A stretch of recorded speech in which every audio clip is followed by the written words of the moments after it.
Radhe Radhe everyone, स्वागत है आप सभी का मेरी एक और नई वीडियो में। तो आज की हमारी वीडियो होने वाली है कि पाप मोचनी एकादशी कब है। इसी के साथ हम डिस्कस करेंगे इस दिन का शुभ मुहूर्त, इस दिन की पूजा विधि, इस दिन का क्या महत्व होता है। साथ में हम जानेंगे कि इस दिन आपको क्या करना चाहिए और क्या बिल्कुल भी नहीं करना चाहिए। इसी के साथ हम जानेंगे कुछ ऐसे उपाय जो बहुत ही सरल और चमत्कारी होने वाले हैं, जिन्हें आप इस दिन कर सकते हैं। भगवान विष्णु और माता लक्ष्मी को प्रसन्न कर सकते हैं और अपनी मनोकामनाओं को पूर्ण कर सकते हैं। तो चलिए शुरू करते हैं। हिंदू पंचांग के अनुसार हर महीने में 2 एकादशी पड़ती है और इसका संबंध विष्णु भगवान की पूजा से होता है। इन्हीं में से एक होती है पाप मोचनी एकादशी, जिसका विशेष महत्व बताया गया है। धार्मिक मान्यता है कि इस दिन व्रत और पूजा करने से व्यक्ति के पापों का क्षय होता है और जीवन में सकारात्मक बदलाव आने लगते हैं। पाप मोचनी एकादशी चैत्र महीने के कृष्ण पक्ष में आती है और इस दिन भगवान विष्णु और माता लक्ष्मी की पूजा का विधान बताया गया है। श्रद्धा और नियम के साथ ये व्रत रखने से साधक को पुण्य फल मिलने की मान्यता है। पाप मोचनी एकादशी कब है आइए जान लेते हैं। पंचांग के अनुसार चैत्र कृष्ण पक्ष की एकादशी तिथि 14 मार्च 2026 को सुबह 8:10 पर शुरू होगी। यह तिथि 15 मार्च को सुबह 9:16 तक रहेगी।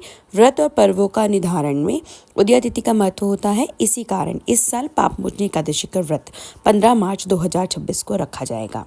इस दिन कुछ खास संयोग भी बन रहे हैं। ज्योतिष गणना के अनुसार इस दिन श्रवण नक्षत्र और परिध योग का संयोग भी रहेगा। धार्मिक मान्यता है कि ऐसे योग में भगवान विष्णु की पूजा करना शुभ फल देने वाला माना जाता है। आइए जानते हैं पारण का समय। एकादशी व्रत का पारण द्वादशी तिथि में किया जाता है। तो पंचांग के अनुसार 16 मार्च को सुबह 9:30 के बाद व्रत का पारण किया जा सकता है। धार्मिक मान्यता में व्रत के साथ उसका सही समय पर पारण करना भी उतना ही जरूरी माना जाता है। आइए जान लेते हैं पाप मोचनी एकादशी की पूजा विधि। पाप मोचनी एकादशी के दिन सुबह स्नान के बाद साफ कपड़े पहनकर पूजा स्थान को तैयार करें। इसके बाद एक चौकी पर भगवान विष्णु की प्रतिमा या तस्वीर स्थापित करें। भगवान विष्णु को पीले वस्त्र, पुष्प और तुलसी दल अर्पित करें। पूजा स्थल के पास जल से भरा कलश रखें। इसके बाद घी का दीपक जलाकर भगवान विष्णु के मंत्रों का जप करें। पूजा के दौरान ओम नमो भगवते वासुदेवाय और ओम विष्णुवे नमः मंत्र का जप करना शुभ माना जाता है। अंत में पंचामृत, गुड़ और चने का भोग लगाकर आरती के साथ पूजा का समापन किया जा सकता है। धार्मिक मान्यता है कि इस एकादशी का व्रत करने से व्यक्तियों के पापों का क्षय होता है, भगवान विष्णु की कृपा प्राप्त होती है। इस दिन पूजा पाठ के साथ दान पुण्य करना भी शुभ माना गया है। कई लोग इस दिन जरूरतमंदों को अन्न, वस्त्र और धन का दान भी करते हैं। माना जाता है ऐसा करने से जीवन में सुख समृद्धि और सकारात्मकता बढ़ती है। चैत्र मास के कृष्ण पक्ष की एकादशी खर मास में पड़ने वाली है। बता दें कि 15 मार्च को तड़के 1:14 पर सूर्य मीन राशि में प्रवेश कर जाएंगे। सूर्य के मीन राशि में प्रवेश करने को मीन संक्रांति कहा जाता है। इसके साथ ही खर मास आरंभ हो जाते हैं, जो पूरे 1 माह तक चलेंगे। इस दौरान शुभ कामों को करने की मनाही होती है। इस दौरान भगवान विष्णु के साथ सूर्य देव की पूजा करने का विशेष महत्व है। इसके अलावा पाप मोचनी एकादशी को दान करने से अक्षय पुण्य की प्राप्ति हो सकती है। आइए जानते हैं पाप मोचनी एकादशी के दिन किए जाने वाले उपाय। कर्ज मुक्ति के लिए आप ये उपाय कर सकते हैं। इस दिन जरूरतमंदों को फलाहार या भोजन वितरण करना शुभ माना जाता है। ऐसा करने से व्यक्ति को कर्ज से मुक्ति मिलती है। आर्थिक समस्याओं के लिए पाप मोचनी एकादशी पर पीपल के पेड़ के नीचे आटे का चौमुखी दीपक जलाना चाहिए और अपनी समस्याएं बोलनी चाहिए। ऐसा करने से धन से जुड़ी हर तरह की आर्थिक समस्याएं खत्म हो जाती है।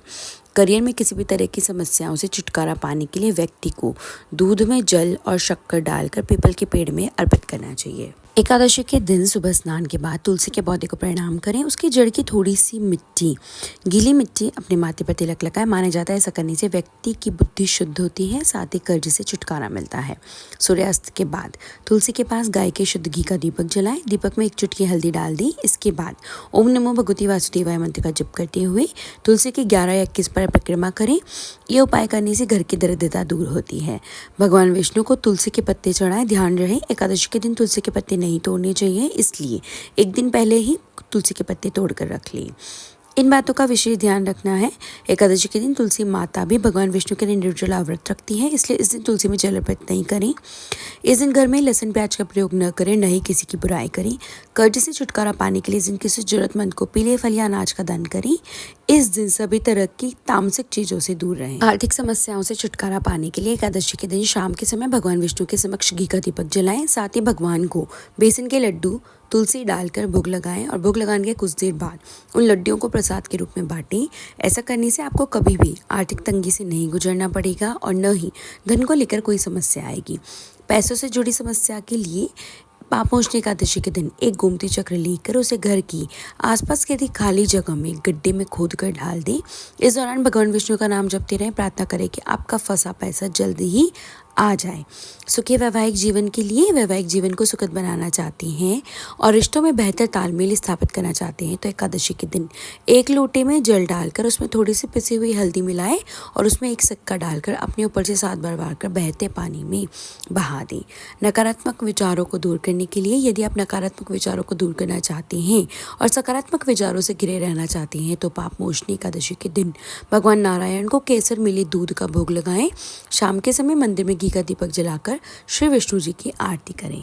अगर आप आर्थिक दिक्कतों से परेशान हैं तो पापमोचनी एकादशी के दिन ब्रह्म मुहूर्त में भगवान विष्णु की पूरी श्रद्धा से विधिवत उपासना करें। एक पान के पत्ते पर ओम विष्णुवे नमः लिखकर भगवान के चरणों में अर्पित कर दें। अगले दिन इस पत्ते को पीले रंग के कपड़े में लपेट कर तिजोरी में रख दें। पापमोचनी एकादशी के दिन पीपल के पेड़ के नीचे घी का दीपक जलाने और परिक्रमा करने से भगवान विष्णु के साथ साथ माँ लक्ष्मी का आशीर्वाद भी मिलता है।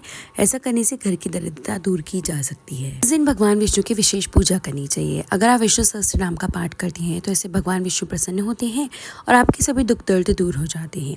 अगर पाठ करना संभव न हो तो ओम नमः भगवते वासुदेवाय मंत्र का 108 बार जप करें। इससे भी बहुत शुभ फल मिलता है। धन की बरकत के लिए अगर आप चाहते हैं कि घर में धन की कभी कमी न हो तो पापमोचनी एकादशी के दिन दीपक जलाते समय उसके नीचे चावल के कुछ दाने रखें। जब दीपक बुझ जाए तो उन चावल के दानों को लाल रंग के पोटली में बांधकर तिजोरी में रख दें। मान्यता है इससे घर में धन की बरकत बनी रहती है और कभी आर्थिक तंगी नहीं आती है। अगर आपके दाम्पत्य जीवन में तनाव चल रहा है या आप अपने रिश्ते को मजबूत बनाना चाहते हैं तो इस दिन पति पत्नी मिलकर तुलसी जी का पूजन करें। तुलसी के पौधे में कलावा बांधना चाहिए।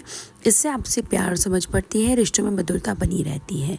अगर आपको वीडियो और जानकारी अच्छी लगी हो तो वीडियो को लाइक कीजिए और ऐसी और वीडियोस देखने के लिए मेरे चैनल को सब्सक्राइब कीजिए। Thank you for watching. Shri Hari Vishnu.